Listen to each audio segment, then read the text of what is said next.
Assalamualaikum, my name is Dr. Hamda Saqib and today we will be discussing lecture number 6 of biochemistry and genetics. Today's lecture will be very technical, not difficult but technical, so you have to cope up, understand the difficult terms and keep your interest awakened during the whole lecture so that you don't miss out on any point. In addition to that, I will include a summary video that will include all the basic points that we will discuss in the lecture. So today's lecture is very important, which is lipoproteins, their structure, classification, metabolism and significance. Lipoproteins के बारे में हमने पिछले lecture में discuss किया था, उनके नाम पढ़े थे और उनके फंक्शंस पढ़े थे. आज उनके बारे में काफ़ी डिटेल में बात होगी और इसकी अंडरस्टैंडिंग करना बहुत इंपॉर्टेंट होता है. लास्ट लेक्चर रिव्यू ये है हमारा.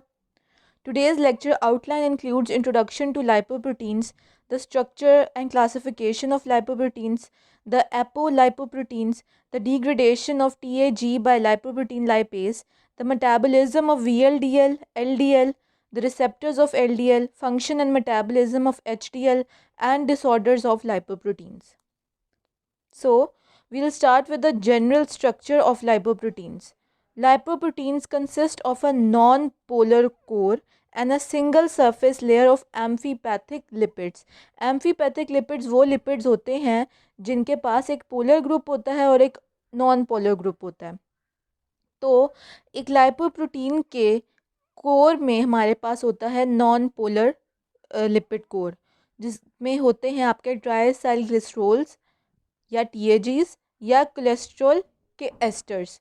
ये नॉन पोलर कोर बनाता है.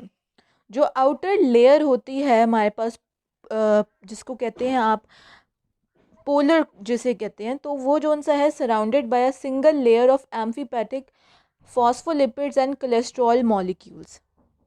जैसा कि आप जानते हैं, फॉस्फोलिपिड्स में जो पोलर ग्रुप होता है वो फॉस्फेट ग्रुप होता है और कोलेस्ट्रॉल में जो पोलर ग्रुप होता है वो हाइड्रोक्सिल ग्रुप होता है. So you see in lipids के अंदर, फॉस्फोलिपिड्स और फ्री कोलेस्ट्रॉल के अंदर एक पोलर एलिमेंट होता है और एक नॉन पोलर एलिमेंट है. दैट इज़ वाई इनको एम्फीपैथिक लिपिड्स भी कहते हैं.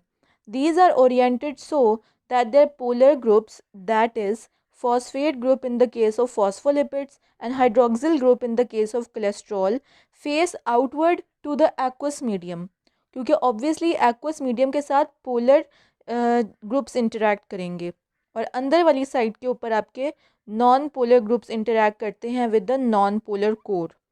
The protein moiety of a lipoprotein is known as a apolipoprotein या एपोप्रोटीन. यानी लाइपोप्रोटीन के अंदर दो चीज़ें हैं, लाइपो है और प्रोटीन है. लाइपो की हमने बात कर ली कि एक कोर होता है और एक लेयर पे लिपिड्स होते हैं, तो ऑब्वियसली फिर एक प्रोटीन वाली चीज़ भी होगी, इसीलिए उसका नाम लाइपोप्रोटीन है.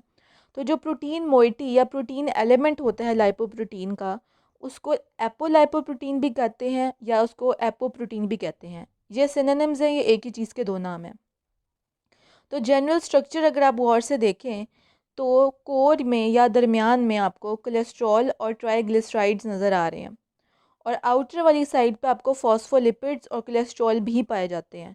और प्रोटीन वो प्रोटीन है जो लाइपोप्रोटीन की मोइटी होती है and it's also known as एपोलाइपोप्रोटीन.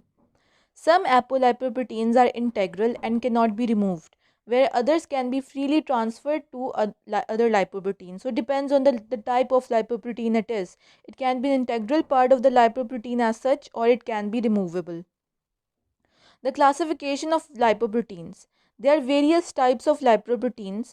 They differ in lipid and protein composition and therefore they differ in the size and density and the electrophoretic mobility. तो हमारे पास कई किस्में होती हैं लाइपोप्रोटीन्स की और जो मेन चीज़ जो उनके अंदर डिफ़र करती है वो कॉम्पोजिशन होता है लिपिड का और प्रोटीन का. ये बात हमने पिछले लेक्चर में भी की थी. सो लिपिड और प्रोटीन के फ़र्क की वजह से साइज़ और डेंसिटी का फ़र्क आता है, number 1, and number 2 electrophoretic mobility का फ़र्क आता है. So the first type of lipoproteins, as discussed before, includes chylomicrons.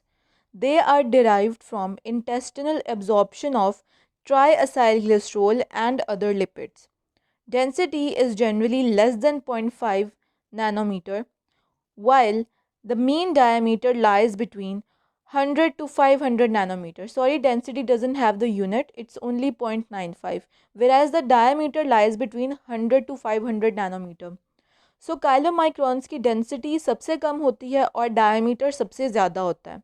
And the key point is that it is derived from the intestine. It is not derived from the liver, it is derived from intestine. Very low density lipoproteins are derived from liver. जो very low density lipoproteins होते हैं वो liver से originate करते हैं and they are use for the export of triglycerol.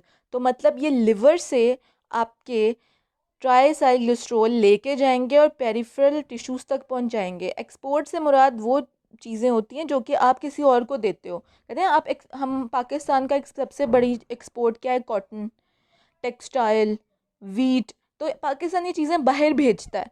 तो similarly जो very low density lipoprotein है, it is used for the export of triacylglycerol from the lipid to other peripheral tissues.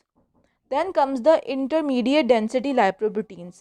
They are derived from the catabolism of VLDL. यहाँ से आपने घबराना नहीं है. जब हम VLDL पे पहुँचेंगे और उसका मेटाबॉलिज्म डिस्कस करेंगे तो आपको समझ आएगी कि कैसे इंटरमीडिएट डेंसिटी लाइपोप्रोटीन्स VLDL से ओरिजिनेट करते हैं.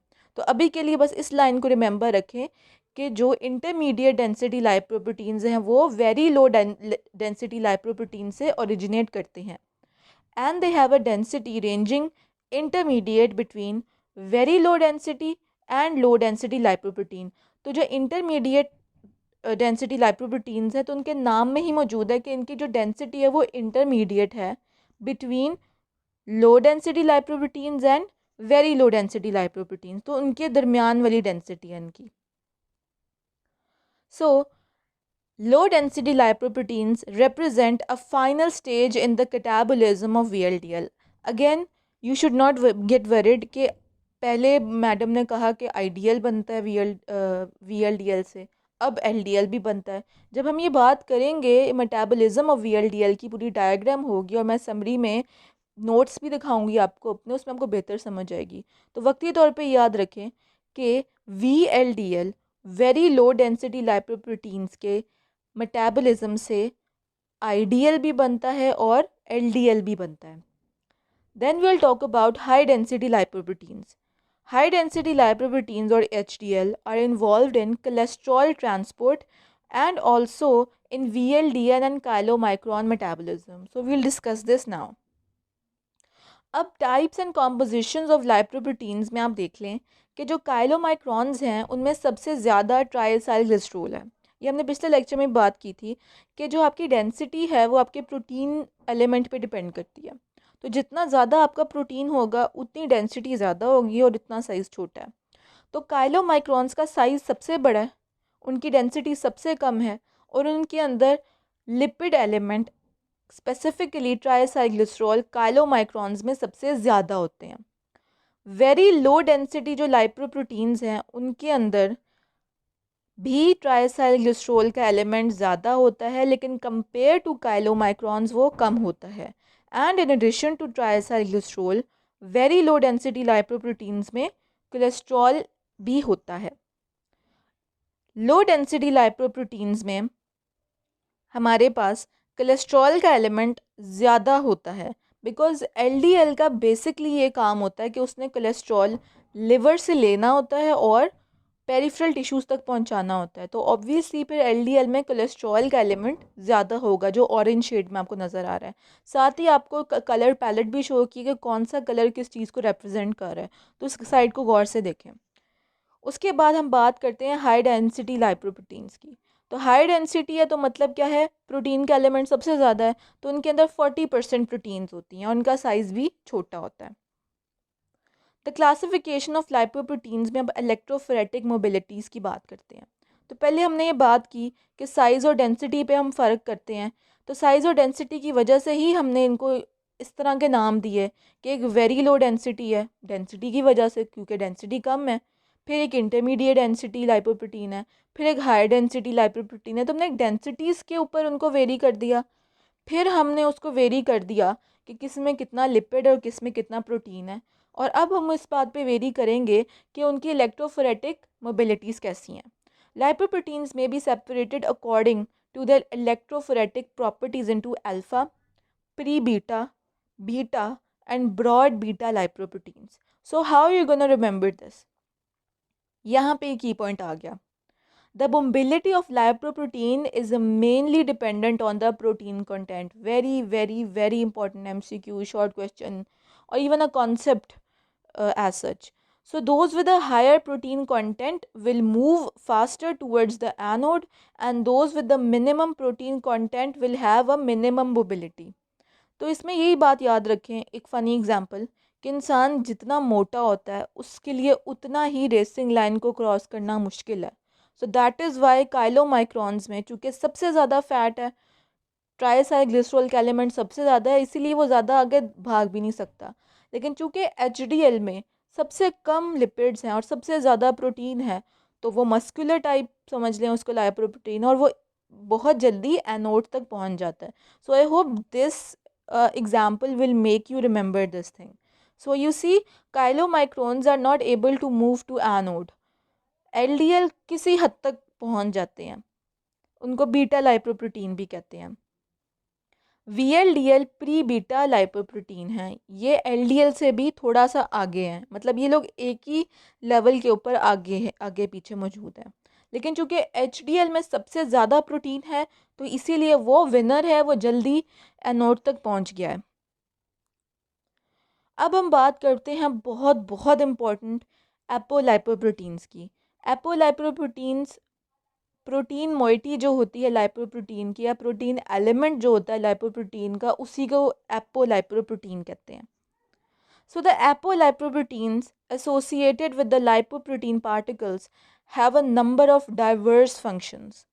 तो पहला काम या पहला फंक्शन जनरली जो एपोलाइपोप्रोटीन्स का होता है, that includes the recognition sites for sale surface receptors, कि सेल सरफेस जो रिसेप्टर्स होते हैं उनके लिए ये रिकग्निशन साइट्स हैं। फॉर एग्जांपल अगर HDL ने या VLDL ने या LDL ने किसी टिश्यू में जाना है, तो उसके लिए उसका किसी रिसेप्टर से इंटरेक्ट करना भी ज़रूरी है, right.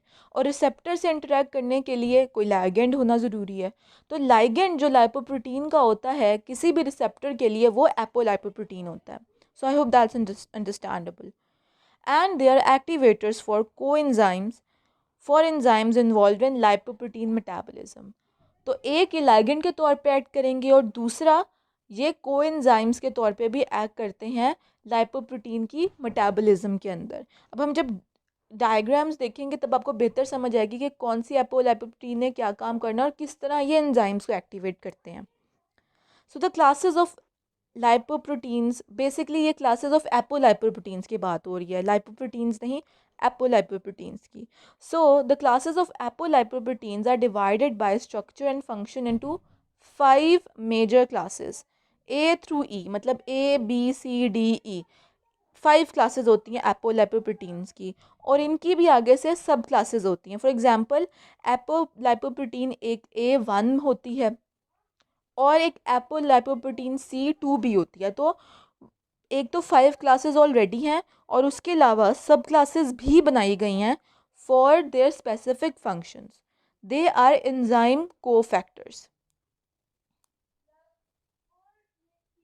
Now I'll talk about the metabolism of chylomicrons.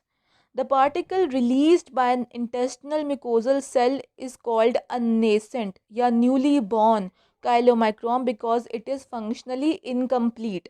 तो काइलोमाइक्रॉन का हमने पढ़ लिया पिछले लेक्चर में कि काइलोमाइक्रॉन बनता कैसे है, तो उसमें तो मुझे जानने की ज़रूरत नहीं है।